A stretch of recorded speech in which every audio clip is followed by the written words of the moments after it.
जी हाँ स्टूडेंट्स, तो इस लेक्चर में हम लोग बात करने जा रहे हैं electric potential energy. Electric potential energy क्या होती है? तो आज आप लोगों ने इलेक्ट्रिक पोटेंशियल समझा, इलेक्ट्रिक पोटेंशियल डिफरेंस आपने समझा। आज हम लोग समझने जा रहे हैं electric potential energy. Electric potential energy क्या होता है, इसको डिफाइन किया जाए। तो इलेक्ट्रिक पोटेंशियल एनर्जी को डिफाइन करने के लिए थोड़ा सा एक कॉन्सेप्ट मैंने आपको बताया, उसका इस्तेमाल करेंगे। जैसे आप लोग जानते हैं कि प्लस क्यू चार्ज तो इसके बीच में क्या होता है, फोर्स ऑफ रिपल्सन। फिर आपका यहाँ पे माइनस है और ये चार्ज आपका प्लस है, तो इसके बीच में क्या है, अट्रैक्शन। मतलब लाइक चार्ज क्या करते हैं, ये आपका क्या लाइक है, मतलब हुआ इसका कि लाइक चार्ज जो होते हैं वो एक दूसरे को रिपल करते हैं, और जो अनलाइक चार्ज होते हैं ये एक दूसरे को अट्रैक्ट करते हैं। अनलाइक चार्ज एक दूसरे को अट्रैक्ट करते हैं, लाइक चार्ज एक दूसरे को रिपल करते हैं। तो यहाँ से इसके बेसिक पे कंक्लूजन देखा जाए कि लाइक चार्ज रिपल करते हैं, अनलाइक चार्ज अट्रैक्ट करते हैं। जैसे इसका सोचिए कि जो आपके लाइक चार्ज रिपल कर रहे हैं उनको अट्रैक्ट कराने में, जो आपके अनलाइक चार्ज अट्रैक्ट कर रहे हैं उसको रिपल कराने में, मतलब रिपल्सन को अट्रैक्शन में बदलने में और अट्रैक्शन को रिपल्सन में बदलने में किसी चार्ज को कुछ हमें वर्क करना पड़ता है, और वो वर्क आपका उस सिस्टम में एज ए एनर्जी स्टोर हो जाता है। This energy is called electric potential energy. तो उसी एनर्जी को हम लोग क्या कहते हैं, इलेक्ट्रिक पोटेंशियल एनर्जी कहा जाता है। दोबारा सुनिए आप लोग, जैसे लाइक चार्ज क्या करते हैं, एक दूसरे को रिपल करते हैं, माइनस माइनस होगा तो लाइक ही चार्ज रिपल करेंगे। अनलाइक चार्ज क्या करते हैं, अट्रैक्ट करते हैं। तो आपके लाइक चार्ज रिपल करते हैं इनको अट्रैक्ट कराने में, अनलाइक चार्ज अट्रैक्ट करते हैं इनको रिपल कराने में कुछ हमें वर्क करना पड़ता है। ये वर्क उस सिस्टम में एज ए एनर्जी स्टोर हो जाती है। This is called electric potential energy. जैसे एग्जाम्पल के तौर पे लेते हैं, मान लीजिए दो आदमी का आपस में क्या हुआ, लड़ाई झगड़ा हो गया।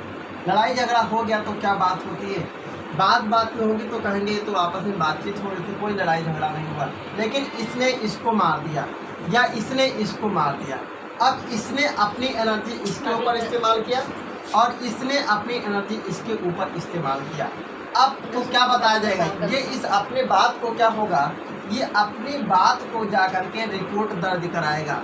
जब रिपोर्ट दर्ज कराएगा तो क्या होगा, उस रिपोर्ट को बताएगा कि इसने मेरे ऊपर क्या किया, हाथ पैर तोड़ दिया, एनर्जी का इस्तेमाल किया। ये अपनी बात को बताएगा, इसने क्या किया, अपनी एनर्जी का इस्तेमाल किया।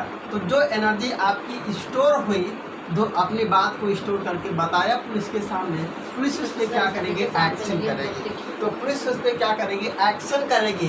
तो वही आपकी जो एनर्जी मतलब क्या हुई, स्टोर होकर के जिस पर एक्शन हो रहा है, वही एनर्जी आपकी क्या कहलाएगी, इलेक्ट्रिक पोटेंशियल एनर्जी कहलाएगी। तो हम लोगों ने समझ लिया इलेक्ट्रिक पोटेंशियल एनर्जी क्या होती है। मैंने आपको बताया अनलाइक चार्ज रिपल करते हैं, लाइक चार्ज रिपल करते हैं, अनलाइक चार्ज अट्रैक्ट करते हैं। लाइक चार्ज को अट्रैक्ट कराने में, अनलाइक चार्ज को रिपल कराने में कुछ वर्क करना पड़ता है, और जो वर्क करना पड़ता है वही आपकी एज एनर्जी स्टोर हो जाती है।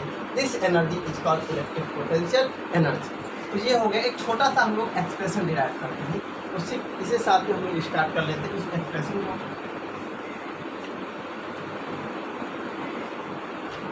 मैंने सपोज किया कि एक आपका सिस्टम ऑफ चार्ज में कम से कम दो चार्ज लेकर के दिखाते हैं। मैंने मान लिया कि यहाँ पे चार्ज कितना Q1 है, इस वाले पॉइंट पे चार्ज आपका Q2, इसको ए मान लिया, इसको बी मान। मैंने कंसीडर किया कि आपके Q2 वाले चार्ज को इनफाइनाइट से इलेक्ट्रिक फील्ड के भीतर पॉइंट बी पर लाया गया है। जब इलेक्ट्रिक फील्ड के भीतर इस चार्ज Q2 को लाया गया होगा तो हमें कुछ वर्क करना होगा। तो अब उसका डिस्कशन बाद में करता हूँ, क्योंकि हमें वर्क में आपको क्या करना है, हमें पोटेंशियल एनर्जी डिस्कस करना है। तो उसके लिए जितना वर्क होगा वही आपकी पोटेंशियल एनर्जी होती है। तो वर्क निकालना मैं पहले आपको बाद में बताता हूँ, इससे पहले पोटेंशियल का हमें ज़रूरत पड़ेगा, इसलिए उसका डिस्कशन कर लेते हैं। तो अब यहाँ पे हमने क्या किया, इनफाइनाइट से चार्ज को ला के कहाँ पे पॉइंट बी के ऊपर रख दिया है। तो रख दिया है यहाँ पे, तो देखा जाए कि इस पॉइंट बी पर ये चार्ज Q2 कितना पोटेंशियल एक्सपीरियंस करेगा, तो निकालेंगे क्योंकि इसी चार्ज के कारण तो यहाँ पे पोटेंशियल होगा, तो निकाला जाए इस चार्ज के कारण पॉइंट बी पर पोटेंशियल कितना है। मैंने कंसीडर कर लिया कि दो चार्ज ए और बी का सेपरेशन कितना है, स्मॉल आर है, तो यहाँ पे इलेक्ट्रिक पोटेंशियल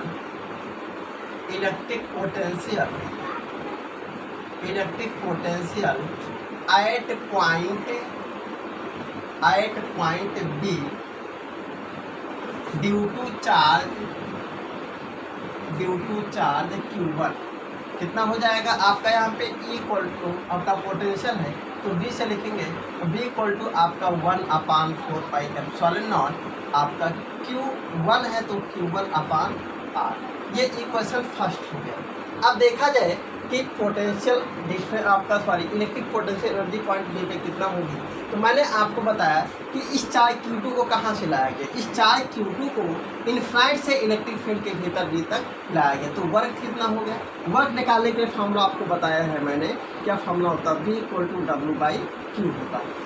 तो अब यहाँ का पोटेंशियल तो हमें पता चल गया कि पॉइंट बी पे पोटेंशियल कितना था, V चार्ज किसको लाया गया, Q2 को लाया गया है, तो वर्क कितना होगा, तो यहाँ से आप वर्क को सब्जेक्ट बना लो तो आपका क्या हो जाएगा, V2 हो जाएगा। तो पोटेंशियल ये है और चार्ज कितना Q2, तो इस चार्ज को इनफाइनाइट से पॉइंट बी पे लाया गया, तो इसका वर्क कितना करना पड़ेगा, W इक्वल टू Q2V हो जाएगा। तो यहाँ पे देखा जाएगा now work done in taking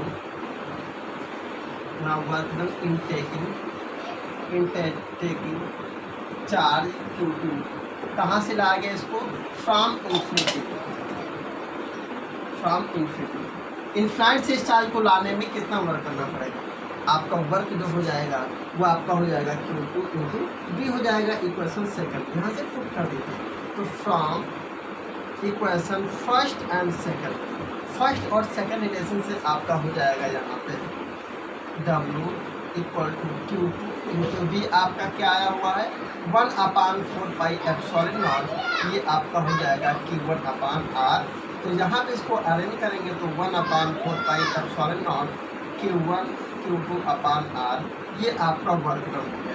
तो मैंने आपको बताया कि जो वर्क होगा वही आपके क्या होती है, सिस्टम की पोटेंशियल एनर्जी होती है। तो दैट इज यहाँ पे बता सकते हैं, that is potential energy equal to क्या हो जाएगा, वर्क डन। या आप ऐसे भी लिख सकते हो वी नो दैट, क्योंकि मैंने आपको डिफरेंशियल से बता दिया है, we know that potential energy equal to work done. तो आपका यहाँ पे क्या हो जाएगा, पोटेंशियल एनर्जी इक्वल टू हो जाएगा 1/4πε0 Q1 Q2/R। तो हमारे पास पोटेंशियल एनर्जी का ये रिलेशन आ गया। ठीक है, तो अगला लेक्चर हम लोग और इम्पोर्टेंट किसी अगले टर्म पे करेंगे। ओके, नमस्कार।